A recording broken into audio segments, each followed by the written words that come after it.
Daniel, chapter 1. In the 3rd year of the reign of Jehoiakim, king of Judah, Nebuchadnezzar, king of Babylon, came to Jerusalem and besieged it. And the Lord delivered Jehoiakim, king of Judah, into his hand, along with some of the articles from the temple of God. These he carried off to the temple of his God in Babylonia, and put in the treasure house of his God. Then the king ordered Ashpenaz, chief of his court officials, to bring in some of the Israelites from the royal family and nobility, young men without any physical defect, handsome, showing aptitude for every kind of learning, well-informed, quick to understand, and qualified to serve in the king's palace. He was to teach them the language and literature of the Babylonians. The king assigned them a daily amount of food and wine from the king's table. They were to be trained for 3 years, and after that they were to enter the king's service. Among these were some from Judah: Daniel, Hananiah, Mishael, and Azariah. The chief official gave them new names. To Daniel, the name Belteshazzar; to Hananiah, Shadrach; to Mishael, Meshach; and to Azariah, Abednego. But Daniel resolved not to defile himself with the royal food and wine, and he asked the chief official for permission not to defile himself this way. Now God had caused the official to show favor and sympathy to Daniel. But the official told Daniel, "I am afraid of my lord the king, who has assigned your food and drink. Why should he see you looking worse than the other young men your age? The king would then have my head because of you." Daniel then said to the guard whom the chief official had appointed over Daniel, Hananiah, Mishael, and Azariah, "Please test your servants for 10 days. Give us nothing but vegetables to eat and water to drink. Then compare our appearance with that of the young men who eat the royal food, and treat your servants in accordance with what you see." So he agreed to this and tested them for 10 days. At the end of the 10 days, they looked healthier and better nourished than any of the young men who ate the royal food. So the guard took away their choice food and the wine they were to drink and gave them vegetables instead. To these 4 young men, God gave knowledge and understanding of all kinds of literature and learning, and Daniel could understand visions and dreams of all kinds. At the end of the time set by the king to bring them in, the chief official presented them to Nebuchadnezzar. The king talked with them, and he found none equal to Daniel, Hananiah, Mishael, and Azariah. So they entered the king's service. In every matter of wisdom and understanding about which the king questioned them, he found them 10 times better than all the magicians and enchanters in his whole kingdom. And Daniel remained there until the 1st year of King Cyrus. Chapter 2. In the 2nd year of his reign, Nebuchadnezzar had dreams. His mind was troubled and he could not sleep. So the king summoned the magicians, enchanters, sorcerers, and astrologers to tell him what he had dreamed. When they came in and stood before the king, he said to them, "I have had a dream that troubles me, and I want to know what it means." Then the astrologers answered the king in Aramaic, "O king, live forever. Tell your servants the dream, and we will interpret it." The king replied to the astrologers, "This is what I have firmly decided. If you do not tell me what my dream was and interpret it, I will have you cut into pieces and your houses turned into piles of rubble. But if you tell me the dream and explain it, you will receive from me gifts and rewards and great honor. So tell me the dream and interpret it for me." Once more they replied, "Let the king tell his servants the dream, and we will interpret it." Then the king answered, "I am certain that you are trying to gain time, because you realize that this is what I have firmly decided. If you do not tell me the dream, there is just one penalty for you. You have conspired to tell me misleading and wicked things, hoping the situation will change. So then, tell me the dream, and I will know that you can interpret it for me." The astrologers answered the king, "There is not a man on earth who can do what the king asks. No king, however great and mighty, has ever asked such a thing of any magician or enchanter or astrologer. What the king asks is too difficult. No one can reveal it to the king except the gods, and they do not live among men." This made the king so angry and furious that he ordered the execution of all the wise men of Babylon. So the decree was issued to put the wise men to death, and men were sent to look for Daniel and his friends to put them to death. When Arioch, the commander of the king's guard, had gone out to put to death the wise men of Babylon, Daniel spoke to him with wisdom and tact. He asked the king's officer, "Why did the king issue such a harsh decree?" Arioch then explained the matter to Daniel. At this, Daniel went into the king and asked for time, so that he might interpret the dream for him. Then Daniel returned to his house and explained the matter to his friends Hananiah, Mishael, and Azariah. He urged them to plead for mercy from the God of heaven concerning this mystery, so that he and his friends might not be executed with the rest of the wise men of Babylon. During the night the mystery was revealed to Daniel in a vision. Then Daniel praised the God of heaven and said, "Praise be to the name of God forever and ever. Wisdom and power are his. He changes times and seasons. He sets up kings and deposes them. He gives wisdom to the wise and knowledge to the discerning. He reveals deep and hidden things. He knows what lies in darkness, and light dwells with him. I thank and praise you, O God of my fathers. You have given me wisdom and power. You have made known to me what we asked of you. You have made known to us the dream of the king. Then Daniel went to Arioch, whom the king had appointed to execute the wise men of Babylon, and said to him, Do not execute the wise men of Babylon. Take me to the king, and I will interpret his dream for him. Arioch took Daniel to the king at once and said, I have found a man among the exiles from Judah who can tell the king what his dream means. The king asked Daniel, also called Belteshazzar, Are you able to tell me what I saw in my dream and interpret it? Daniel replied, No wise man, enchanter, magician, or diviner can explain to the king the mystery he has asked about. But there is a God in heaven who reveals mysteries. He has shown King Nebuchadnezzar what will happen in days to come. Your dream and the visions that pass through your mind as you lay on your bed are these. As you were lying there, O king, your mind turned to things to come, and the revealer of mysteries showed you what is going to happen. As for me, this mystery has been revealed to me, not because I have greater wisdom than other living men, but so that you, O king, may know the interpretation, and that you may understand what went through your mind. You looked, O king, and there before you stood a large statue, an enormous, dazzling statue, awesome in appearance. The head of the statue was made of pure gold, its chest and arms of silver, its belly and thighs of bronze, its legs of iron, its feet partly of iron and partly of baked clay. While you were watching, a rock was cut out, but not by human hands. It struck the statue on its feet of iron and clay and smashed them. Then the iron, the clay, the bronze, the silver, and the gold were broken to pieces at the same time and became like chaff on a threshing floor in the summer. The wind swept them away without leaving a trace. But the rock that struck the statue became a huge mountain and filled the whole earth. This was the dream, and now we will interpret it to the king. You, O king, are the King of kings. The God of heaven has given you dominion and power and might and glory. In your hands he has placed mankind and the beasts of the field and the birds of the air. Wherever they live, he has made you ruler over them all. You are that head of gold. After you, another kingdom will rise, inferior to yours. Next, a third kingdom, one of bronze, will rule over the whole earth. Finally, there will be a fourth kingdom, strong as iron. For iron breaks and smashes everything, and as iron breaks things to pieces, so it will crush and break all the others. Just as you saw that the feet and toes were partly of baked clay and partly of iron, so this will be a divided kingdom. Yet it will have some of the strength of iron in it, even as you saw iron mixed with clay. As the toes were partly iron and partly clay, so this kingdom will be partly strong and partly brittle. And just as you saw the iron mixed with baked clay, so the people will be a mixture and will not remain united any more than iron mixes with clay.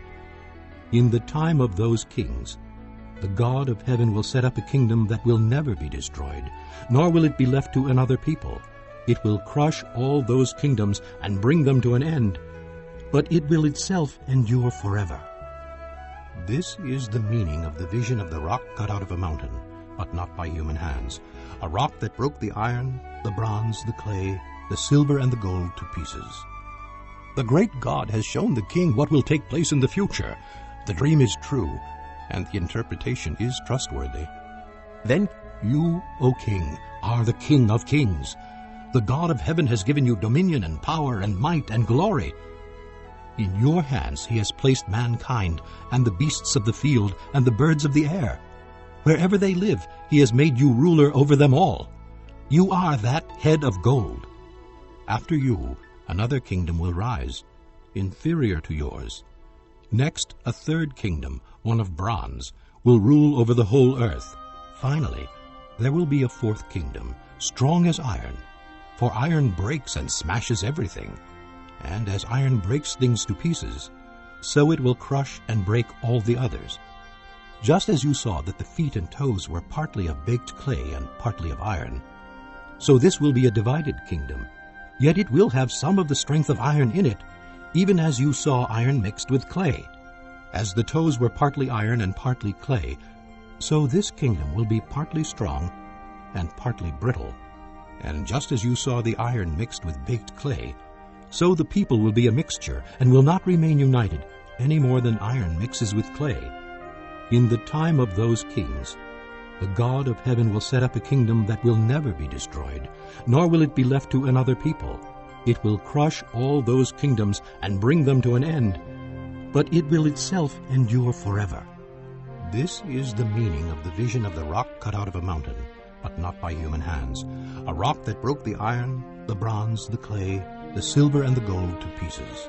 The great God has shown the king what will take place in the future. The dream is true, and the interpretation is trustworthy. Then King Nebuchadnezzar fell prostrate before Daniel and paid him honor, and ordered that an offering and incense be presented to him. The king said to Daniel, Surely your God is the God of gods, and the Lord of kings, and a revealer of mysteries, for you were able to reveal this mystery. Then the king placed Daniel in a high position and lavished many gifts on him. He made him ruler over the entire province of Babylon, and placed him in charge of all its wise men. Moreover, at Daniel's request, the king appointed Shadrach, Meshach, and Abednego administrators over the province of Babylon, while Daniel himself remained at the royal court. Chapter 3. King Nebuchadnezzar made an image of gold 90 feet high and 9 feet wide, and set it up on the plain of Dura in the province of Babylon. He then summoned the satraps, prefects, governors, advisors, treasurers, judges, magistrates, and all the other provincial officials to come to the dedication of the image he had set up. So the satraps, prefects, governors, advisors, treasurers, judges, magistrates, and all the other provincial officials assembled for the dedication of the image that King Nebuchadnezzar had set up, and they stood before it. Then the herald loudly proclaimed, This is what you are commanded to do, O peoples, nations, and men of every language. As soon as you hear the sound of the horn, flute, zither, lyre, harp, pipes, and all kinds of music, you must fall down and worship the image of gold that King Nebuchadnezzar has set up. Whoever does not fall down and worship will immediately be thrown into a blazing furnace. Therefore, as soon as they heard the sound of the horn, flute, zither, lyre, harp, and all kinds of music, all the peoples, nations, and men of every language fell down and worshipped the image of gold that King Nebuchadnezzar had set up. At this time, some astrologers came forward and denounced the Jews. They said to King Nebuchadnezzar, O king, live forever. You have issued a decree, O king, that everyone who hears the sound of the horn, flute, zither, lyre, harp, pipes, and all kinds of music must fall down and worship the image of gold, and that whoever does not fall down and worship will be thrown into a blazing furnace. But there are some Jews whom you have set over the affairs of the province of Babylon, Shadrach, Meshach, and Abednego, who pay no attention to you, O king. They neither serve your gods nor worship the image of gold you have set up. Furious with rage, Nebuchadnezzar summoned Shadrach, Meshach, and Abednego. So these men were brought before the king, and Nebuchadnezzar said to them, Is it true, Shadrach, Meshach, and Abednego, that you do not serve my gods or worship the image of gold I have set up? Now, when you hear the sound of the horn, flute, zither, lyre, harp, pipes, and all kinds of music, if you are ready to fall down and worship the image I made, very good. But if you do not worship it, you will be thrown immediately into a blazing furnace. Then what God will be able to rescue you from my hand? Shadrach, Meshach, and Abednego replied to the king, O Nebuchadnezzar, we do not need to defend ourselves before you in this matter. If we are thrown into the blazing furnace, the God we serve is able to save us from it, and he will rescue us from your hand, O king. But even if he does not, we want you to know, O king, that we will not serve your gods or worship the image of gold you have set up. Then Nebuchadnezzar was furious with Shadrach, Meshach, and Abednego, and his attitude toward them changed. He ordered the furnace heated 7 times hotter than usual, and commanded some of the strongest soldiers in his army to tie up Shadrach, Meshach, and Abednego and throw them into the blazing furnace. So these men, wearing their robes, trousers, turbans, and other clothes, were bound and thrown into the blazing furnace. The king's command was so urgent, and the furnace so hot, that the flames of fire killed the soldiers who took up Shadrach, Meshach, and Abednego. And these 3 men firmly tied, fell into the blazing furnace. Then King Nebuchadnezzar leaped to his feet in amazement and asked his advisors. Weren't there 3 men that we tied up and threw into the fire? They replied. Certainly, O king. He said, Look, I see 4 men walking around in the fire, unbound and unharmed, and a 4th looks like a son of the gods. Nebuchadnezzar then approached the opening of the blazing furnace and shouted, Shadrach, Meshach, and Abednego, servants of the Most High God, come out! Come here! So Shadrach, Meshach, and Abednego came out of the fire, and the satraps, prefects, governors, and royal advisors crowded around them. They saw that the fire had not harmed their bodies, nor was a hair of their heads singed. Their robes were not scorched, and there was no smell of fire on them. Then Nebuchadnezzar said, Praise be to the God of Shadrach, Meshach, and Abednego, who has sent his angel and rescued his servants. They trusted in him and defied the king's command, and were willing to give up their lives, rather than serve or worship any god except their own God. Therefore, I decree that the people of any nation or language who say anything against the God of Shadrach, Meshach, and Abednego be cut into pieces, and their houses be turned into piles of rubble, for no other God can save in this way. Then the king promoted Shadrach, Meshach, and Abednego in the province of Babylon. Chapter 4. King Nebuchadnezzar, to the peoples, nations, and men of every language who live in all the world, may you prosper greatly. It is my pleasure to tell you about the miraculous signs and wonders that the Most High God has performed for me. How great are his signs, how mighty his wonders. His kingdom is an eternal kingdom. His dominion endures from generation to generation. I, Nebuchadnezzar, was at home in my palace, contented and prosperous. I had a dream that made me afraid. As I was lying in my bed, the images and visions that passed through my mind terrified me. So I commanded that all the wise men of Babylon be brought before me to interpret the dream for me. When the magicians, enchanters, astrologers, and diviners came, I told them the dream, but they could not interpret it for me. Finally, Daniel came into my presence, and I told him the dream. He is called Belteshazzar, after the name of my God, and the spirit of the holy gods is in him. I said, Belteshazzar, chief of the magicians, I know that the spirit of the holy gods is in you, and no mystery is too difficult for you. Here is my dream. Interpret it for me. These are the visions I saw while lying in my bed. I looked, and there before me stood a tree in the middle of the land. Its height was enormous. The tree grew large and strong, and its top touched the sky. It was visible to the ends of the earth. Its leaves were beautiful, its fruit abundant, and on it was food for all. Under it, the beasts of the field found shelter, and the birds of the air lived in its branches. From it, every creature was fed. In the visions I saw while lying in my bed, I looked, and there before me was a messenger, a holy one, coming down from heaven. He called in a loud voice, Cut down the tree, and trim off its branches, strip off its leaves, and scatter its fruit. Let the animals flee from under it, and the birds from its branches. But let the stump and its roots, bound with iron and bronze, remain in the ground, in the grass of the field. Let him be drenched with the dew of heaven, and let him live with the animals among the plants of the earth. Let his mind be changed from that of a man, and let him be given the mind of an animal, till 7 times pass by for him. The decision is announced by messengers. The holy ones declare the verdict, so that the living may know that the Most High is sovereign over the kingdoms of men, and gives them to anyone he wishes, and sets over them the lowliest of men. This is the dream that I, King Nebuchadnezzar, had. Now, Belteshazzar, tell me what it means, for none of the wise men in my kingdom can interpret it for me. But you can, because the spirit of the holy gods is in you. Then Daniel, also called Belteshazzar, was greatly perplexed for a time, and his thoughts terrified him. So the king said, Belteshazzar, do not let the dream or its meaning alarm you. Belteshazzar answered, My lord, if only the dream applied to your enemies and its meaning to your adversaries. The tree you saw, which grew large and strong, with its top touching the sky, visible to the whole earth, with beautiful leaves and abundant fruit, providing food for all, giving shelter to the beasts of the field and having nesting places in its branches for the birds of the air, you, O king, are that tree. You have become great and strong. Your greatness has grown until it reaches the sky, and your dominion extends to distant parts of the earth. You, O king, saw a messenger, a holy one, coming down from heaven and saying, Cut down the tree and destroy it, but leave the stump, bound with iron and bronze, in the grass of the field, while its roots remain in the ground. Let him be drenched with the dew of heaven. Let him live like the wild animals until 7 times pass by for him.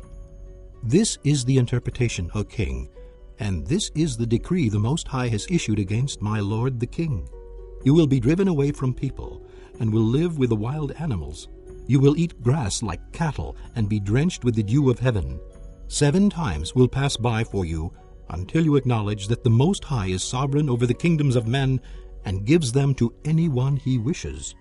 The command to leave the stump of the tree with its roots means that your kingdom will be restored to you when you acknowledge that heaven rules. Therefore, O king, be pleased to accept my advice. Renounce your sins by doing what is right, and your wickedness by being kind to the oppressed. It may be that then your prosperity will continue. All this happened to King Nebuchadnezzar. 12 months later, as the king was walking on the roof of the royal palace in Babylon, he said, Is not this the great Babylon I have built as the royal residence, by my mighty power and for the glory of my majesty? The words were still on his lips when a voice came from heaven. This is what is decreed for you, King Nebuchadnezzar. Your royal authority has been taken from you. You will be driven away from people and will live with the wild animals. You will eat grass like cattle. 7 times will pass by for you until you acknowledge that the Most High is sovereign over the kingdoms of men and gives them to anyone he wishes. Immediately what had been said about Nebuchadnezzar was fulfilled. He was driven away from people and ate grass like cattle. His body was drenched with the dew of heaven until his hair grew like the feathers of an eagle and his nails like the claws of a bird.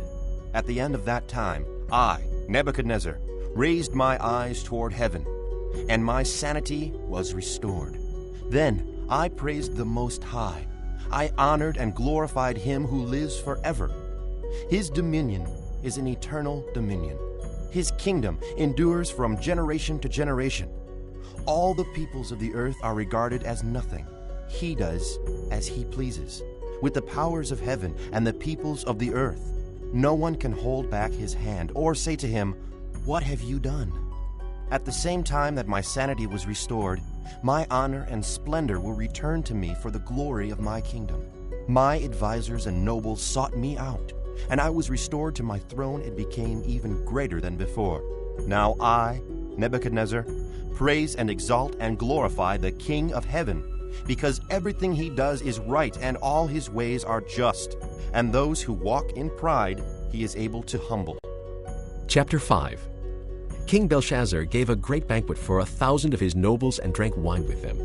While Belshazzar was drinking his wine, he gave orders to bring in the gold and silver goblets that Nebuchadnezzar his father had taken from the temple in Jerusalem, so that the king and his nobles, his wives and his concubines might drink from them. So they brought in the gold goblets that had been taken from the temple of God in Jerusalem. And the king and his nobles, his wives and his concubines drank from them. As they drank the wine, they praised the gods of gold and silver, of bronze, iron, wood, and stone. Suddenly, the fingers of a human hand appeared and wrote on the plaster of the wall near the lampstand in the royal palace. The king watched the hand as it wrote. His face turned pale, and he was so frightened that his knees knocked together and his legs gave way. The king called out for the enchanters, astrologers, and diviners to be brought and said to these wise men of Babylon, Whoever reads this writing and tells me what it means will be clothed in purple and have a gold chain placed around his neck, and he will be made the 3rd highest ruler in the kingdom. Then all the king's wise men came in, but they could not read the writing or tell the king what it meant. So King Belshazzar became even more terrified, and his face grew more pale. His nobles were baffled. The queen, hearing the voices of the king and his nobles, came into the banquet hall. "O king, live forever," she said. "Don't be alarmed. Don't look so pale. There is a man in your kingdom who has the spirit of the holy gods in him. In the time of your father, he was found to have insight and intelligence and wisdom like that of the gods. King Nebuchadnezzar, your father the king, I say, appointed him chief of the magicians, enchanters, astrologers, and diviners. This man Daniel, whom the king called Belteshazzar, was found to have a keen mind and knowledge and understanding, and also the ability to interpret dreams, explain riddles, and solve difficult problems. Call for Daniel, and he will tell you what the writing means." So Daniel was brought before the king, and the king said to him, "Are you Daniel, one of the exiles my father the king brought from Judah? I have heard that the spirit of the gods is in you, and that you have insight, intelligence, and outstanding wisdom. The wise men and enchanters were brought before me to read this writing and tell me what it means, but they could not explain it. Now I have heard that you are able to give interpretations and to solve difficult problems. If you can read this writing and tell me what it means, you will be clothed in purple and have a gold chain placed around your neck, and you will be made the third highest ruler in the kingdom." Then Daniel answered the king, You may keep your gifts for yourself and give your rewards to someone else. Nevertheless, I will read the writing for the king and tell him what it means. O king, the Most High God gave your father Nebuchadnezzar sovereignty and greatness and glory and splendor. Because of the high position he gave him, all the peoples and nations and men of every language dreaded and feared him. Those the king wanted to put to death, he put to death. Those he wanted to spare, he spared. Those he wanted to promote, he promoted. And those he wanted to humble, he humbled.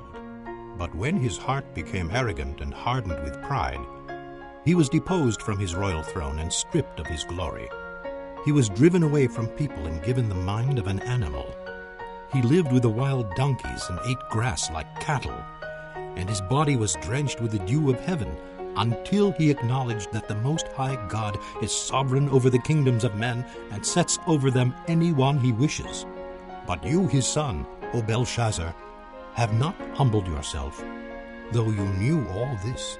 Instead, you have set yourself up against the Lord of heaven. You had the goblets from his temple brought to you, and you and your nobles, your wives and your concubines drank wine from them. You praised the gods of silver and gold, of bronze, iron, wood, and stone, which cannot see or hear or understand. But you did not honor the God who holds in his hand your life and all your ways. Therefore he sent the hand that wrote the inscription. This is the inscription that was written: Mene, Mene, Tekel, Parsin. This is what these words mean. Mene, God has numbered the days of your reign and brought it to an end. Tekel, you have been weighed on the scales and found wanting. Peres, your kingdom is divided and given to the Medes and Persians. Then at Belshazzar's command, Daniel was clothed in purple. A gold chain was placed around his neck, and he was proclaimed the third highest ruler in the kingdom. That very night, Belshazzar, king of the Babylonians, was slain, and Darius the Mede took over the kingdom at the age of 62. Chapter 6. It pleased Darius to appoint 120 satraps to rule throughout the kingdom, with 3 administrators over them, one of whom was Daniel. The satraps were made accountable to them, so that the king might not suffer loss. Now Daniel so distinguished himself among the administrators and the satraps by his exceptional qualities that the king planned to set him over the whole kingdom. At this, the administrators and the satraps tried to find grounds for charges against Daniel in his conduct of government affairs, but they were unable to do so. They could find no corruption in him because he was trustworthy and neither corrupt nor negligent. Finally, these men said, "We will never find any basis for charges against this man Daniel unless it has something to do with the law of his God." So the administrators and the satraps went as a group to the king and said, "O King Darius, live forever. The royal administrators, prefects, satraps, advisors, and governors have all agreed that the king should issue an edict and enforce the decree that anyone who prays to any god or man during the next 30 days, except to you, O king, shall be thrown into the lion's den. Now, O king, issue the decree and put it in writing so that it cannot be altered, in accordance with the laws of the Medes and Persians, which cannot be repealed." So King Darius put the decree in writing. Now when Daniel learned that the decree had been published, he went home to his upstairs room where the windows opened toward Jerusalem. 3 times a day he got down on his knees and prayed, giving thanks to his God, just as he had done before. Then these men went as a group and found Daniel praying and asking God for help. So they went to the king and spoke to him about his royal decree. Did you not publish a decree that during the next 30 days anyone who prays to any god or man except to you, O king, would be thrown into the lion's den? The king answered, The decree stands, in accordance with the laws of the Medes and Persians, which cannot be repealed. Then they said to the king, Daniel, who is one of the exiles from Judah, pays no attention to you, O king, or to the decree you put in writing. He still prays 3 times a day. When the king heard this, he was greatly distressed. He was determined to rescue Daniel and made every effort until sundown to save him. Then the men went as a group to the king and said to him, Remember, O king, that according to the law of the Medes and Persians, no decree or edict that the king issues can be changed. So the king gave the order, and they brought Daniel and threw him into the lion's den. The king said to Daniel, May your God, whom you serve continually, rescue you. A stone was brought and placed over the mouth of the den, and the king sealed it with his own signet ring and with the rings of his nobles, so that Daniel's situation might not be changed. Then the king returned to his palace and spent the night without eating and without any entertainment being brought to him, and he could not sleep. At the first light of dawn, the king got up and hurried to the lion's den. When he came near the den, he called to Daniel in an anguished voice, Daniel, servant of the living God, has your God, whom you serve continually, been able to rescue you from the lions? Daniel answered, O king, live forever. My God sent his angel, and he shut the mouths of the lions. They have not hurt me, because I was found innocent in his sight. Nor have I ever done any wrong before you, O king. The king was overjoyed and gave orders to lift Daniel out of the den. And when Daniel was lifted from the den, no wound was found on him, because he had trusted in his God. At the king's command, the men who had falsely accused Daniel were brought in and thrown into the lion's den, along with their wives and children. And before they reached the floor of the den, the lions overpowered them and crushed all their bones. Then King Darius wrote to all the peoples, nations, and men of every language throughout the land, May you prosper greatly. I issue a decree that in every part of my kingdom, people must fear and reverence the God of Daniel. For he is the living God, and he endures forever. His kingdom will not be destroyed. His dominion will never end. He rescues and he saves. He performs signs and wonders in the heavens and on earth. He has rescued Daniel from the power of the lions. So Daniel prospered during the reign of Darius and the reign of Cyrus the Persian. Chapter 7. In the first year of Belshazzar, king of Babylon, Daniel had a dream, and visions passed through his mind as he was lying on his bed. He wrote down the substance of his dream. Daniel said, In my vision at night I looked, and there before me were the 4 winds of heaven churning up the great sea. 4 great beasts, each different from the others, came up out of the sea. The first was like a lion, and it had the wings of an eagle. I watched until its wings were torn off, and it was lifted from the ground, so that it stood on 2 feet like a man, and the heart of a man was given to it.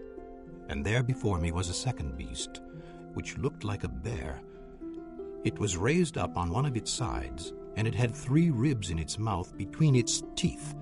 It was told, Get up and eat your fill of flesh.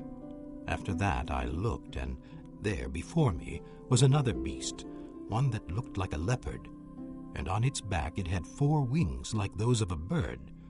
This beast had 4 heads, and it was given authority to rule.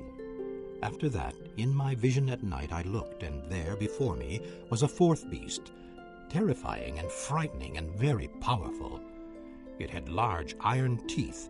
It crushed and devoured its victims and trampled underfoot whatever was left. It was different from all the former beasts, and it had 10 horns. While I was thinking about the horns, there before me was another horn, a little one, which came up among them, and 3 of the first horns were uprooted before it. This horn had eyes like the eyes of a man, and a mouth that spoke boastfully. As I looked, thrones were set in place, and the Ancient of Days took his seat. His clothing was as white as snow. The hair of his head was white like wool. His throne was flaming with fire, and its wheels were all ablaze. A river of fire was flowing, coming out from before him. Thousands upon thousands attended him. 10,000 times 10,000 stood before him. The court was seated, and the books were opened. Then I continued to watch because of the boastful words the horn was speaking. I kept looking until the beast was slain, and its body destroyed and thrown into the blazing fire.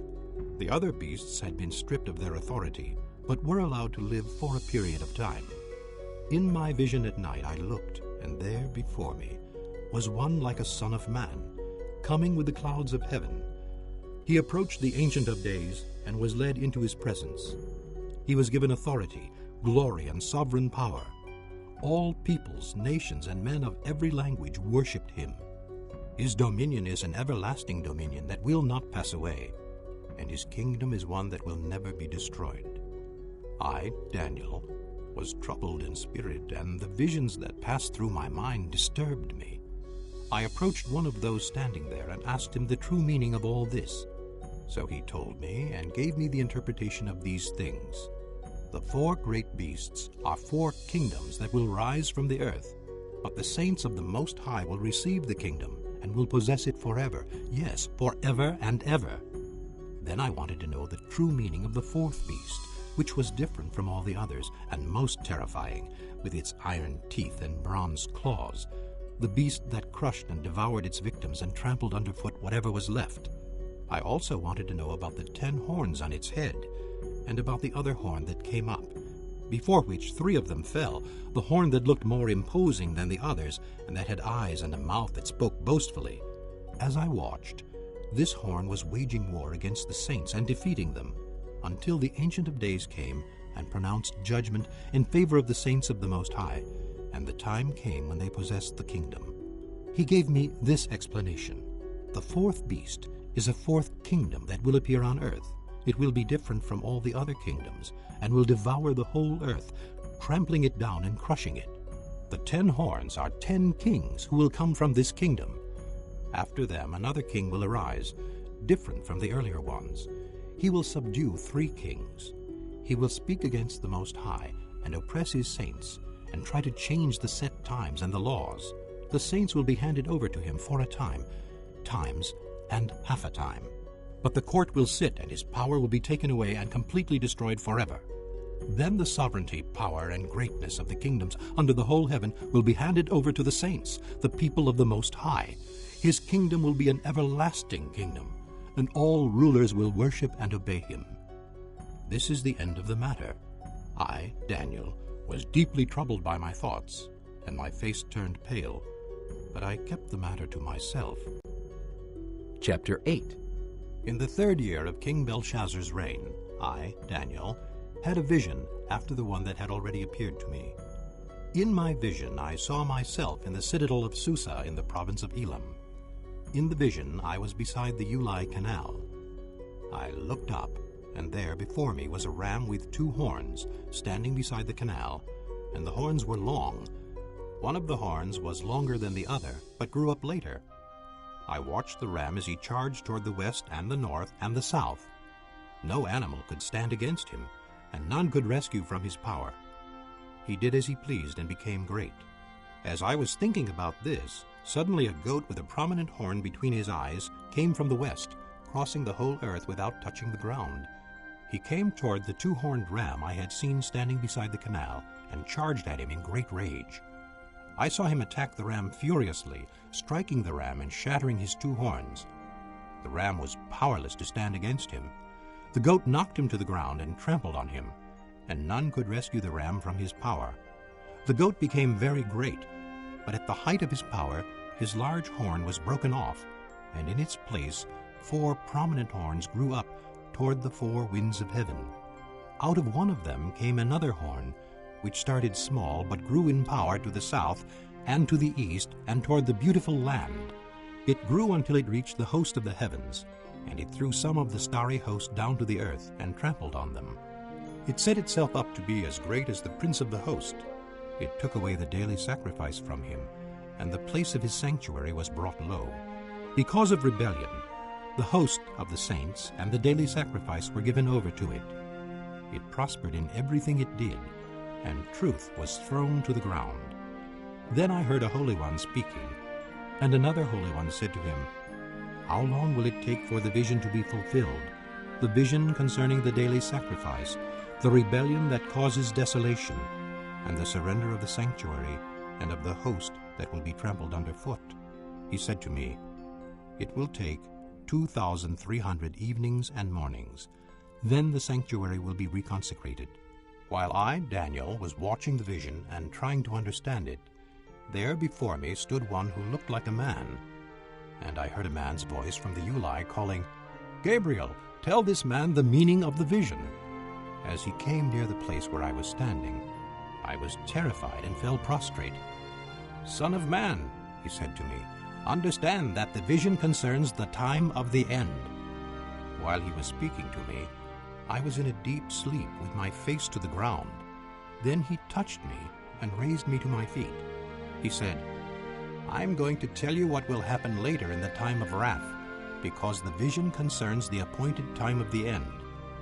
The two-horned ram that you saw represents the kings of Media and Persia. The shaggy goat is the king of Greece, and the large horn between his eyes is the first king. The 4 horns that replaced the one that was broken off represent 4 kingdoms that will emerge from his nation, but will not have the same power. In the latter part of their reign, when rebels have become completely wicked, a stern-faced king, a master of intrigue, will arise. He will become very strong, but not by his own power. He will cause astounding devastation and will succeed in whatever he does. He will destroy the mighty men and the holy people. He will cause deceit to prosper, and he will consider himself superior. When they feel secure, he will destroy many and take his stand against the Prince of Princes. Yet he will be destroyed, but not by human power. The vision of the evenings and mornings that has been given to you is true, but seal up the vision, for it concerns the distant future." I, Daniel, was exhausted and lay ill for several days. Then I got up and went about the king's business. I was appalled by the vision. It was beyond understanding. Chapter 9. In the first year of Darius, son of Xerxes, a Mede by descent, who was made ruler over the Babylonian kingdom, in the first year of his reign, I, Daniel, understood from the Scriptures, according to the word of the Lord given to Jeremiah the prophet, that the desolation of Jerusalem would last 70 years. So I turned to the Lord God and pleaded with him in prayer and petition, in fasting, and in sackcloth and ashes. I prayed to the Lord my God and confessed, "O Lord, the great and awesome God, who keeps his covenant of love with all who love him and obey his commands, we have sinned and done wrong. We have been wicked and have rebelled. We have turned away from your commands and laws. We have not listened to your servants the prophets, who spoke in your name to our kings, our princes, and our fathers, and to all the people of the land. Lord, you are righteous. But this day we are covered with shame, the men of Judah and people of Jerusalem and all Israel, both near and far, in all the countries where you have scattered us because of our unfaithfulness to you. O Lord, we and our kings, our princes, and our fathers are covered with shame because we have sinned against you. The Lord our God is merciful and forgiving, even though we have rebelled against him. We have not obeyed the Lord our God or kept the laws he gave us through his servants the prophets. All Israel has transgressed your law and turned away, refusing to obey you. Therefore the curses and sworn judgments written in the law of Moses, the servant of God, have been poured out on us, because we have sinned against you. You have fulfilled the words spoken against us and against our rulers by bringing upon us great disaster. Under the whole heaven, nothing has ever been done like what has been done to Jerusalem. Just as it is written in the law of Moses, all this disaster has come upon us. Yet we have not sought the favor of the Lord our God by turning from our sins and giving attention to your truth. The Lord did not hesitate to bring the disaster upon us, for the Lord our God is righteous in everything he does. Yet we have not obeyed him. Now, O Lord our God, who brought your people out of Egypt with a mighty hand, and who made for yourself a name that endures to this day, we have sinned. We have done wrong. O Lord, in keeping with all your righteous acts, turn away your anger and your wrath from Jerusalem, your city, your holy hill. Our sins and the iniquities of our fathers have made Jerusalem and your people an object of scorn to all those around us. Now, our God, hear the prayers and petitions of your servant.